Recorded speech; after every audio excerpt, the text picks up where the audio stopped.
that's why I said we were suspicious even before now. That at one time it was mentioned that they even arrested.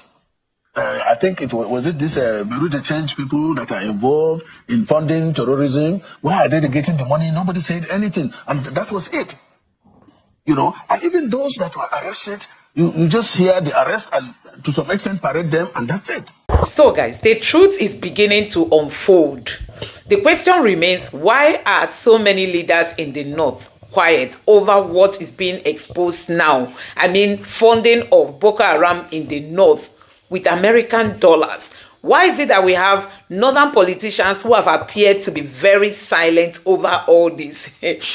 The Boko Haram in the north is being accused of getting dollars that have made their fight to be sustainable, and nobody in the north is talking. Anyway, Senator Ndume has come out to say that he is supporting more investigation because they sensed something was wrong.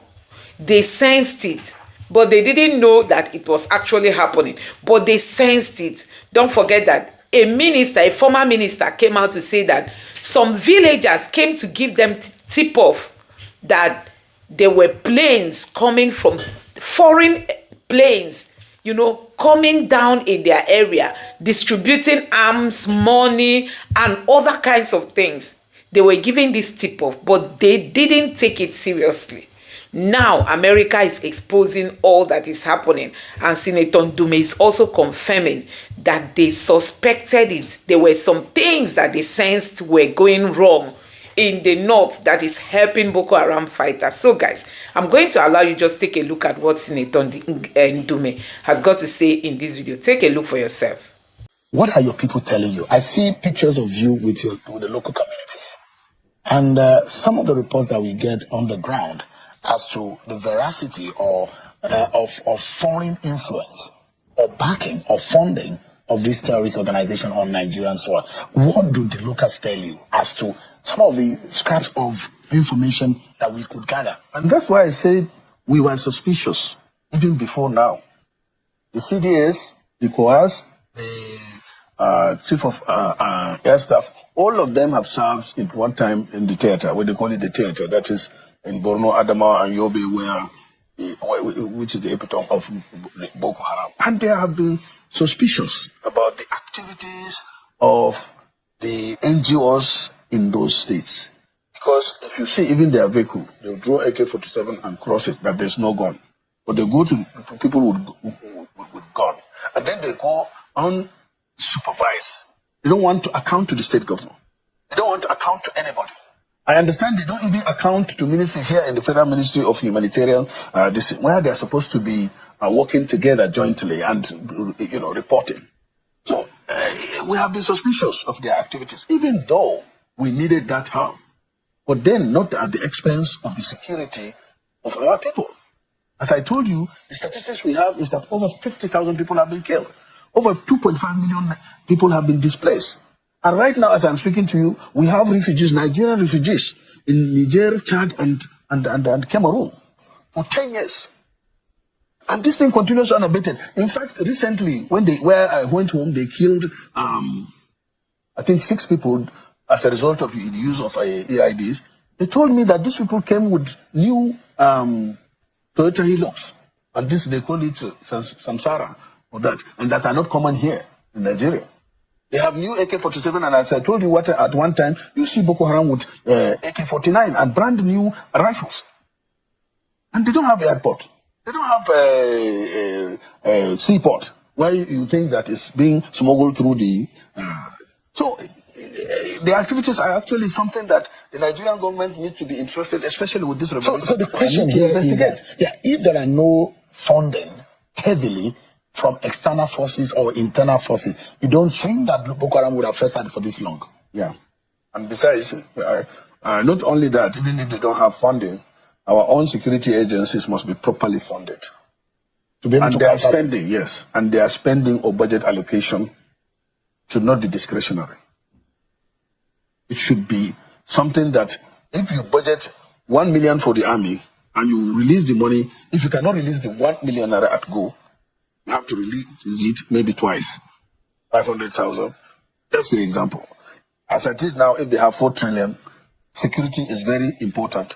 Give the security agencies, Nigerian Army, Air Force, Police, SS, and all the security agencies, give them their money at a go. And that is what is killing their job. And the money should be enough for them to work. I hear Mr. President giving them this thing that they have to get rid of this in 1 year. You can't get rid of it in 1 year without giving them the money. But let me ask you, why do you think that these dissidents, these terrorists are still operating? Because they have money. Several years later. Yeah, because they believe in what they are doing and they have been funded, as you said. If they don't have the funds, if they don't have, when the Nigerian Army, what they did last 2 years, and that's why it went down, is that they tried to block the supplies.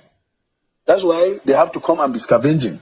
In these days, in my local government, even, when people go to their farms with their bicycles, they have to gather them in one place and have the security, regarding the bicycles. When they finish with their farms, they come to one location to pick their bicycles to come back home.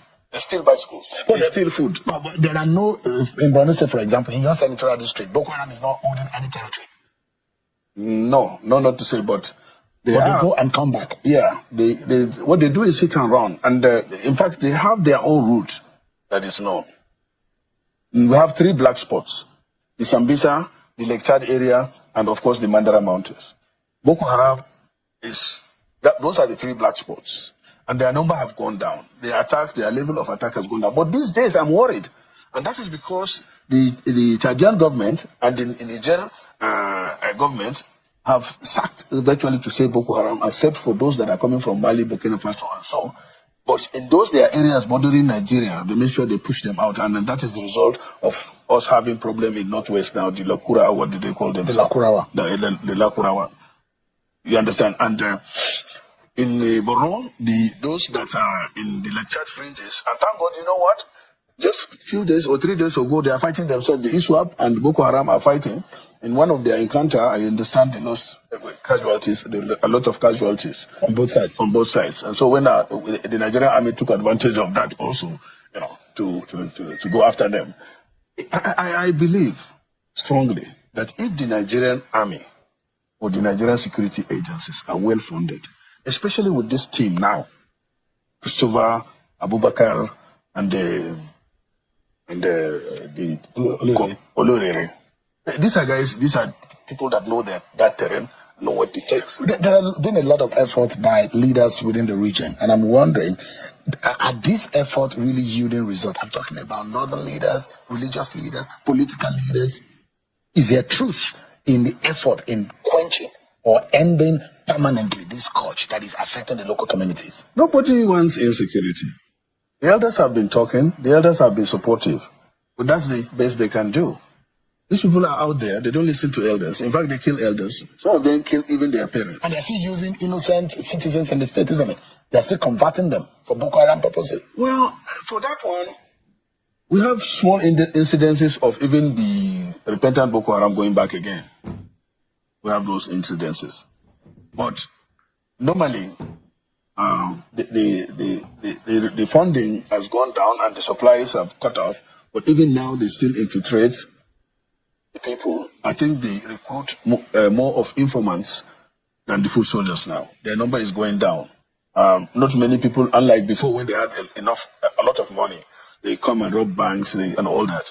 That time they normally incise people, and as time goes, people understand the public is doing its best in trying to educate the youths and discourage them, and they have seen that this life of being in the bush for all this time without integrating into your society will not help. But as I said, the key is fund Nigerian Army. So on a final note, Senator, you look at it, and I'm wondering, those who are funding terror, the government has said that they will name names of those who are funding terror. So why I don't name, and that is my particular concern. You know, when Scott Perry sent that to I remember that at one time there was a list. Yeah. Under the Buhari government, when Mohammed says there are lists of those who are funding terror in Nigeria. Do you know some of these people who are funding them, Senator? I don't know. They said they are very influential people. So, but then to what end are they doing that? I don't know. But and I don't even understand why are they doing that kind of a thing. But the most important is that at one time it was mentioned that they even arrested I think it was it this Beirut Change people that are involved in funding terrorism. Why are they getting the money? Nobody said anything, and that was it. And even those that were arrested, you just hear the arrest and to some extent parade them, and that's it. I think we should be more serious than that in terms of addressing. And our security agencies, I interact a lot with them. They are even frustrated. The Borno model, are you in support of it? How to cut off the local recruitment into Boko Haram? Yes. Are you in support of the Borno model? The involvement of governors in how you can douse. Of course, what my governor or that of Borno said, and in fact even that of Yobe and the Bay States, they are doing their best in terms of, because they are the chief security officers, but as you can see, they involve the locals, the hunters, and then they do a lot of empowerment, engagement with the youth. But as I said, the remaining balance is to get rid of the Boko Haram in wherever they are, especially the 3 black spots. And what you need to do, and the Lakuras there, so what you need to do is to fund the Nigerian army. It's team, training, equipment, ammunition, and motivation. Let me tell you what. And a private soldier from Port Harcourt, from Bayelsa, you take him to Borno or Goza and pay him 50,000 naira. Haba. And then you pay him 1,500 naira as a daily distance for his food. 1,500 naira. How do you expect them? And they don't have the number. Senator, for some, the Boko Haram activities, and this is a final note and quickly too, for someone that has personally felt the pain of these activities of Boko Haram, of course, you don't forget that you have once been accused of the activities of Boko Haram, you have been tried. And I want to speak as though President Tinubu is hearing you tonight. What is coming from the United States about this issue of funding? If you had to tell the president one truth about this issue of Boko Haram and how to end it, what would it be? If I have the right approach, I will be on my own. You know what I mean by that? Nigeria has all it takes not to go and kneel down or to take a pan to beg anybody. Let us face our problem. Let us be efficient. Let us provide the good leadership. In fact, left to me, the president, learning from Donald Trump, should have a department of Dog too in the SGF's office. There should be Department of Government Efficiency. You know why?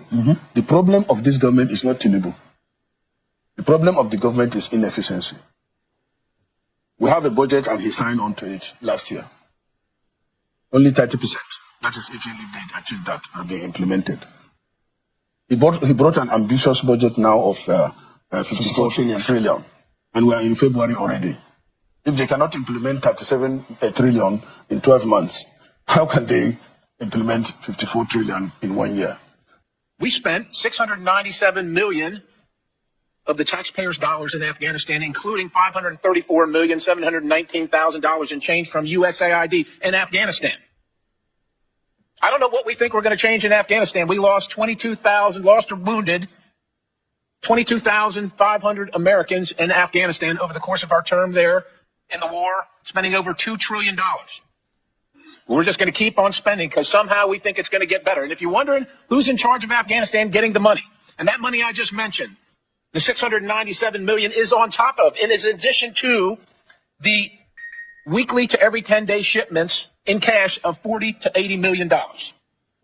Afghanistan is ruled by folks named Sarayuddin Haqqani. Haqqani network mean anything to anybody in the room? How about Abdullah bin Laden? Who gets some of that money? Does that name ring a bell to anybody in the room?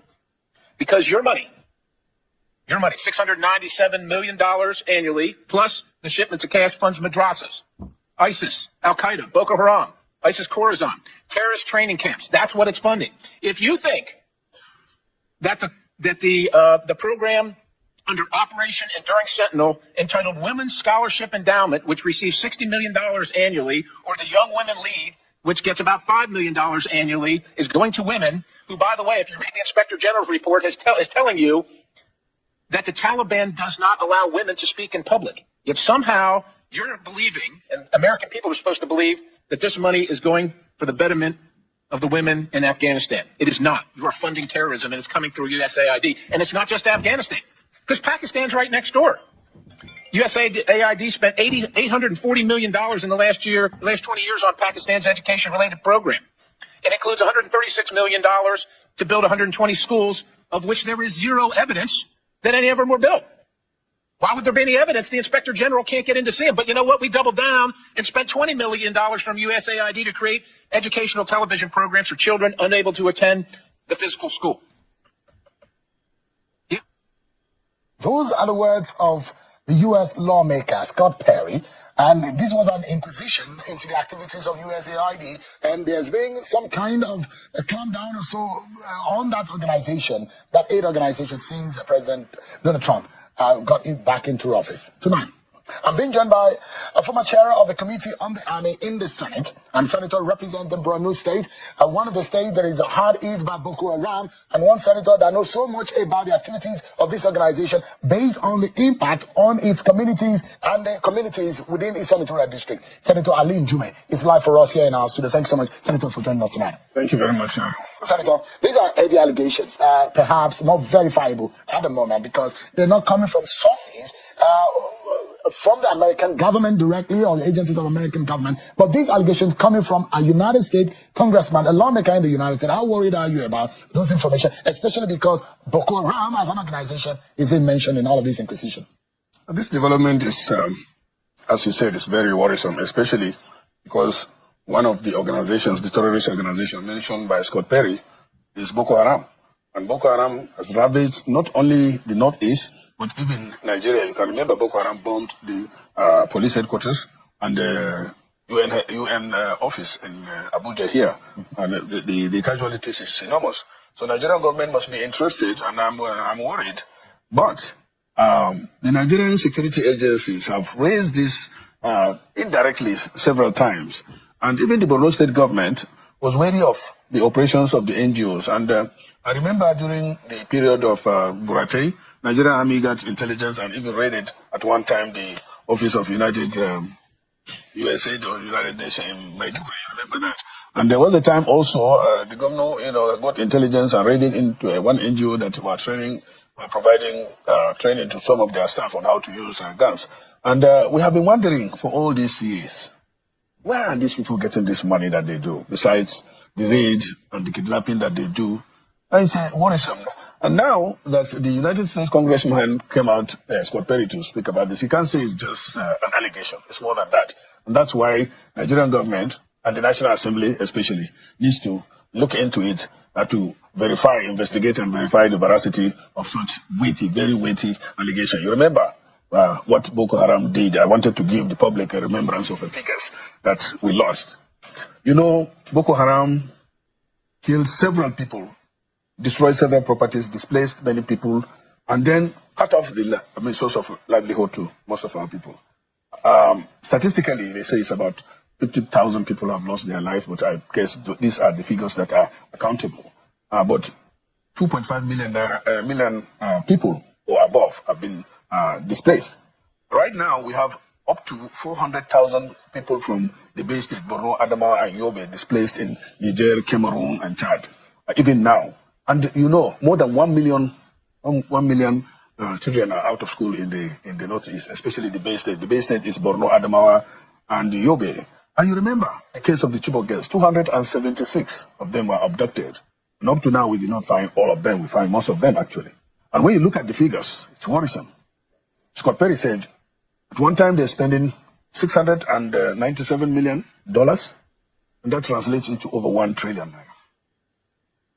And when you see the operations, the modus operandi of this Boko Haram, you're going to think they must be getting their supplies. And you suspect that this could also be funds from USAID, but you cannot say authoritatively. No, that is what Scott is doing now, and his subcommittee on DOGED, that is Department of Government Efficiency.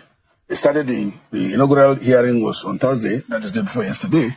What I'm saying is the Nigerian government should be interested. How do you think the Nigerian government should tackle this or handle this? Well, first thing is I'm planning to bring a motion on Tuesday, if allowed, a matter of urgent national importance, to set up a strong committee so that our security agencies like the Office of the NSA, the DIA, the DSS will be involved because that's part of their responsibility. It's not only internal security. And since the government now is the one investigating the US aid, I'm sure they will cooperate, or they will even be, I think, extend their investigation to find out from here where the action is as to the veracity of such weighty allegation. Senator, and this comes so as though there are some kind of distrust in the good intention some of these organizations. Aid funding from USAID and different international funding agency or organization have come to help vulnerable communities, people who are in need of help, scholarships and all whatnot across the globe. But when these kind of allegations come, there are those who will say maybe somehow some governments have used this as espionage on other governments or other countries of the world to advance the interests of their own country. Do you worry that this may also have a link or be some kind of espionage? Well, as I said, it is only through investigation, thorough investigation, that you get to this level. But all I'm saying is that the security and welfare of Nigerian citizens is the responsibility of the government. It is not the responsibility of any other government or any other country. So this issue of relying on aids from other countries is not even good for us, because Nigeria by now is supposed to be the one that is giving out aids, not the one receiving aids. So why don't we, I think this is like a wake-up call for all of us to stand up the government. We have everything. We have everything. The only problem is in the leadership. And I think we need to fix that one so that we will tap into what we have and be contented with it. I remember that in those days, the foreigners are coming here to even teach in secondary school and even primary schools as expatriates. But now Nigerians are struggling to go outside the country and to be slaves, so to say. And that is doing some dirty jobs in order to survive. And you see, even Nigerians are struggling to be what they are not. What I mean by that is that most of the Nigerians that you have that are opportune or they call themselves elites are not truly even Nigerians, because they are half Nigerians. Like you. I'm full blood. No, Nigerian. You have 2 passports. No, I don't. I have one. No. A green. I have green passport. Yeah, I resident in Nigeria. I know that. I can see you are shocked, you know. No. Many of you guys are like that. No. You hold 2 passports. Many government officers hold 2 passports. Do you have a diplomatic passport? I have a diplomatic passport, but I don't have any passport. I don't have any visa in it. I can ask my listener to bring it now. I don't have visa to anywhere. I'm a true full Nigerian, and that is how everybody is supposed to be. Let's make Nigeria work. Senator, so we don't need any aid. I agree, because I said this on this program yesterday that Nigeria needs to be respected. I make reference to what Canada and the issue with the CDS and what the NSA said. And there might be some things that are not properly done that may have caused what happened with the CDS and his team that was supposed to travel to Canada. But the big question, as you mentioned, is the fact that we have got a lot that Nigeria need to rely on. But the big question here, the impact of what is being said, whether foolproof or not, the NSA's office, the presidency, apart from what you and your colleagues will be doing in the National Assembly, are there specifics into how this should be handled? First of all, you brought about the CDS drama and how the NSA reacted or overreacted. In the first place, there's no doubt that is a kind of disrespect to Nigeria. But you have to respect yourself first. If I were the CDS, on their invitation, they invited them. They should have written to them, inviting them. And it is that letter of invitation, I don't know whether they did that they would have used to ask for visa. And it should be clear. If they don't get the visa, they don't go. And I'm happy the CDS is not worried about it. But if you don't respect yourself that much, this is what happens. I can't imagine it. How can the CDS of Nigeria, a country that is known and the most populous and ranked top, and we have been contributing to international engagements, denied visa, and what they wanted to do was to go and attend the whatever in honor of the falling years. So I can understand why the NSA was very angry. But for me, as I said, let's be Nigerians. I don't go anywhere, and I'm a senator. For the past 15, 20 years, I've been in the National Assembly. I don't go anywhere. I don't need to go anywhere. Nigeria is my country. We have everything. We don't need to embarrass ourselves. So guys, you can see that we have people who have been enjoying what is happening in Nigeria today. We have people who have been benefiting. We know before now, we were told that the fight against insurgency is $1 million, not even $1 million, it's $1 billion industry. And many Nigerians thought it was a joke. We were also told that some people are enjoying the fight, that they don't want insecurity in Nigeria to stop. Now it is becoming clearer and clearer that actually people are benefiting from what is happening in Nigeria. It is no longer news that the USA is now exposing how money belonging to United States people is being sent across the world to help fund terrorism. The question remains, people who are funding terrorism, of what gain is it to them? That they are destabilizing the world, of what benefits are they getting? So you can imagine the West that claim to be more democratic, they believe in due process, they are the least corrupt. You can imagine them being indicted in the problem that Africa is having today. You can imagine all that. And people just wanted power. They needed it at all costs. They now, connived just to remove Jonathan. They connived, they removed Jonathan. Now, where are we since Jonathan left? Where is Nigeria since Jonathan left power?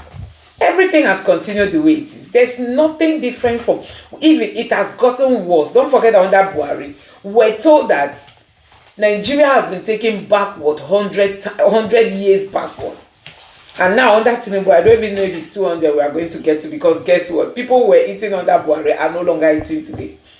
And then people who were rich, they are now falling into middle class. So a whole lot is going on. APC just came from nowhere and claimed it is their turn to become leaders, to become the ruling party. And now see where they've taken Nigeria to. It's really, really so sad. We are just hoping that all of these things, this funding will finally end. America is still doing investigation. They say they are going to get to the bottom of all this, but it's so sad that Nigeria, that is a very rich country, we allow other countries to use their money to fund terrorism, disrupting the whole system. The economy of this country is gone. Look at out of school children. Many children do not even tie any value to school again because of the tragedy that they went through, the trauma they passed through. When their sibling was kidnapped, their uncle, their niece, their brothers, their sisters, and all that. Now it is being clear that all these things we are seeing in Nigeria are man-made. People purposely did it just for their own personal gain. We just hope that one day all these things will be a thing of the past. We can't but wait to see a Nigeria we all can call a home. So guys, let me know what you think about this in the comment section below. Please don't forget to subscribe to my channel, turn on the notification bell. Please give this video a like so that YouTube can recommend it to others, and drop your thoughts in the comment section below. Thank you.